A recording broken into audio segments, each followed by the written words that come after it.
tenemos una invitada a la que yo siempre sigo en Twitter desde hace mucho tiempo,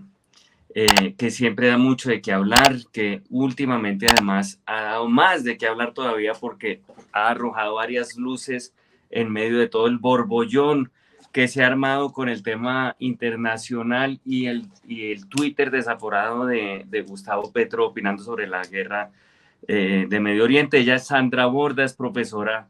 de Ciencia Política de los Andes. Yo creo que pues todo el mundo la conoce, ha colaborado en muchos medios permanentemente, en El Tiempo, en Radio Nacional de Noticias, en BBC de Londres y demás. Incursionó en la política hace poco, recientemente, aspiró al Congreso en la lista del nuevo liberalismo, y siempre permanentemente está arrojando opiniones desde todas las plataformas que ha logrado y que tiene sobre el tema que mejor maneja, que es el de las relaciones internacionales, la gobernanza global, la política internacional o exterior de Colombia y demás. De modo que una gran bienvenida a la profesora Sandra, extraordinario que nos acompañe, porque hoy vamos a hablar no solamente pues de todo lo que está pasando con Israel y Palestina y demás, sino que hay muchas noticias en el panorama internacional, como las elecciones en Argentina. Muy bienvenida, Sandra.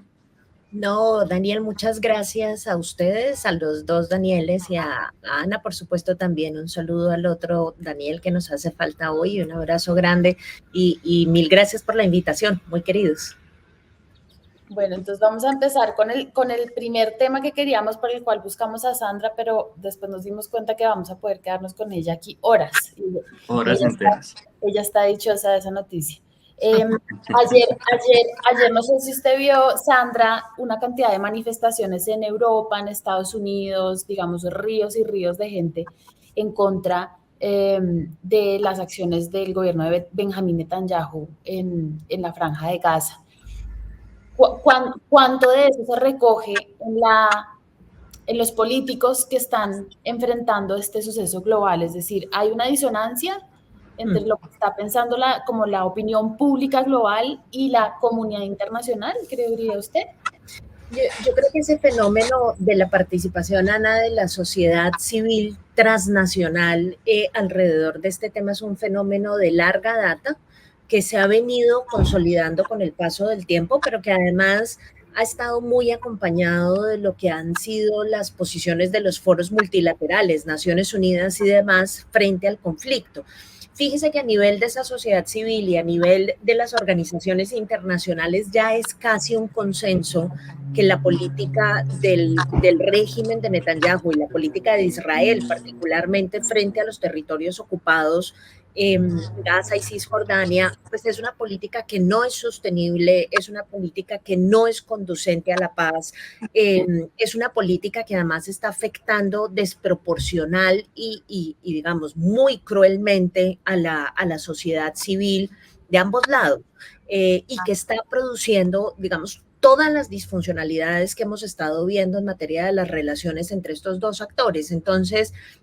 lo que está pasando ahora es que la guerra en este momento está sirviendo como una suerte de abrir el grifo otra vez para que la sociedad se manifieste e insista en la disfuncionalidad de esa política. Y a eso solamente le agregaría que eso no es un movimiento solamente de izquierda o no es un movimiento solamente, digamos, palestino. De hecho, hay sectores progresistas, por ejemplo, de la comunidad judía, que desde hace muchísimo tiempo en la academia, en los medios de comunicación, en muy diversos outlets, han insistido en que la política de su país y particularmente la política de Netanyahu no es conducente a una solución, como digo, pacífica y de largo plazo entre los dos países. Entonces, creo que aquí estamos hablando de un fenómeno que supera las diferencias de carácter ideológico, las diferencias de carácter político y que, digamos, está poniendo cada vez más al mundo en tono de esto es una cosa que hay que solucionar y que hay que solucionar de maneras distintas si no queremos ver guerras cada de vez en cuando. Daniel Samper Pizano. Estaba leyendo hace poco una entrevista muy interesante con un filósofo, John Gray, un filósofo y profesor inglés, y él decía una cosa que me parece no solo interesante, sino terrible. Él decía que finalmente, a pesar de que condena el ataque de Hamas, condena el contraataque israelí, etcétera, dice que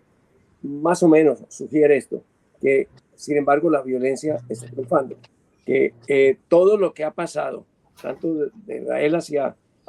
Palestina como al revés, está inclinando, a citar palabras exactas de él, dice, la corriente de simpatía del mundo irá virando desde Israel hacia los palestinos. Es decir, que finalmente ese atentado terrible y sangriento de Hamas ha producido tal reacción en solidaridad con los palestinos que queda atrás el atentado y se está despertando una corriente de simpatía hacia los palestinos, que es en el fondo lo que quizás Hamas buscaba. ¿Usted cree que eso puede ser así? Pues sí, no, digamos, yo creo que el pueblo palestino ha sido muy eficiente en el uso de diplomacias paralelas para dar a conocer al mundo la situación en la que se encuentra, muy particularmente en la franja de Gaza. Yo al contrario, Daniel, creo que el uso de la fuerza y digamos el uso de ataques terroristas en contra de población civil no mejoran, sino que afectan negativamente la causa de los palestinos. Digamos, la única, entre grandes comillas, suerte que tuvo Hamas es que la respuesta de Israel fue todavía peor en materia de ataques a la población civil que la de ellos mismos. Y eso es lo que está armando, digamos, la red de solidaridad en favor de los palestinos. Pero creo que lo que ninguno de los dos sectores ha logrado entender, los dos sectores de extrema, ¿no? Hamas de un lado y el Estado de derecha de Netanyahu en Israel, es que digamos, no, los grandes afectados en el largo plazo cuando utilizan este tipo de herramientas tan sanguinarias en esta conflagración, los grandes afectados son pues los ciudadanos y la sociedad civil. Fíjese usted ¿cómo puede decir uno que después de todo lo que hemos visto en este momento, la población de Gaza ha avanzado en algo su lucha por tener una vida, digamos, funcional, ¿no? Por tener derechos, por tener tierra. Hoy están en un escenario en el que Israel de un lado los está empujando hacia el sur y los países fronterizos en el sur, Egipto particularmente, dicen yo no voy a recibir a nadie, están metidos en un sándwich diplomático terrible con muy poco acceso a formas de subsistencia básicas. Hoy estaba leyendo en algún medio internacional que Israel finalmente permitió el ingreso de ayudas humanitarias y que la ayuda humanitaria contempla 1 litro de agua por persona al día. Y acuérdese que en ese lugar no hay agua potable disponible, no, las plantas de desalinificación no están funcionando porque no hay energía eléctrica. Bueno, digamos, es una situación absolutamente dramática y en donde yo no estoy totalmente segura de que estén logrando ningún objetivo es justamente en eso. No solamente afectan más a la población civil, sino que adicionalmente se alejan más de la posibilidad de una eventual negociación, porque yo le puedo asegurar a usted que después de los ataques de Hamas y después de la retaliación del Estado de Israel, ninguna de las dos partes está pensando en sentarse en la mesa de negociación a ver si logran sacar la salida de los dos estados adelante. Todo lo contrario, están sacando grandes réditos políticos y militares de este tipo de acciones y yo ahí sí siento que realmente no están avanzando una agenda considerable para mejorar las condiciones de vida de las poblaciones a las que los dos extremos supuestamente dicen representar. Pero Sandra, a mí me gustaría que echáramos un poquito para atrás el programa y pudiéramos empezar por el principio. ¿Cómo contextualizaría usted de una forma didáctica todo lo que está pasando allá? Porque hay mucha gente pues que sí empieza a oír esto y esto se volvió además una cosa casi en redes sociales, sobre todo de fanatismo cercano al fútbol, pues de volverse uno un meme con banderita de un país o del otro y tal, pero creo que es una realidad pues llena de matices, de complejos, de historia y demás, y sería muy chévere aprovechar su presencia para que tratemos como de contextualizar y de explicar de una manera breve y muy didáctica todo lo que está pasando. Pues, Daniel, justamente parte de la disputa tiene que ver con en dónde empieza la historia, ¿no? A partir de cuándo empezamos a contar este asunto, porque eso, digamos, afecta directamente esa secuencia de responsabilidades alrededor de la cual todo el mundo debate, pero en aras de la síntesis, yo creo que el primer lugar al que uno tiene que empezar a echarle a ojo es la Segunda Guerra Mundial y lo que significó la Segunda Guerra Mundial, el régimen nazi alemán para la población judía en Europa. Después del Holocausto, parte de la gran pregunta que se hace la comunidad internacional es ¿qué fórmula tenemos a la mano para proteger a la población judía de que no le vuelva a suceder esto? El gran problema que tenía la comunidad judía en Europa, y para ese efecto en todas partes del mundo, era que era una comunidad sin Estado. Y tras haber sido perseguida no solo en la Segunda Guerra Mundial, sino mucho antes, sistemáticamente, mucha de la comunidad internacional, entre ellos los occidentales ganadores de la Segunda Guerra Mundial, llegaron a la conclusión de que parte del problema consistía justamente en que no tenían Estado, no tenían una forma, digamos, de juntarse y proveer por su propia seguridad para evitar ponerlos en una condición de vulnerabilidad tan grande como la que produjo el Holocausto en la Segunda Guerra Mundial, que como ustedes saben, por supuesto fue liderado por Alemania, pero varios de los gobiernos de los países europeos colaboraron silenciosamente con el programa de exterminio de los nazis de la comunidad judía. Ganadores Occidente, ¿no? Estados Unidos y demás de la Segunda Guerra Mundial toman la decisión entonces de usar lo que hoy conocemos, o parte de lo que hoy conocemos como Israel, para que sea allí donde se construya el Estado de Israel que hoy conocemos, con el problema de que obviamente allí ya había una comunidad instalada, que es la comunidad palestina, y es un problema que en ese momento se hubiera podido resolver si hubiésemos pensado en la alternativa de los dos estados en ese momento. ¿Qué es lo que empieza a suceder con la instalación del Estado israelí en esa región? Uno,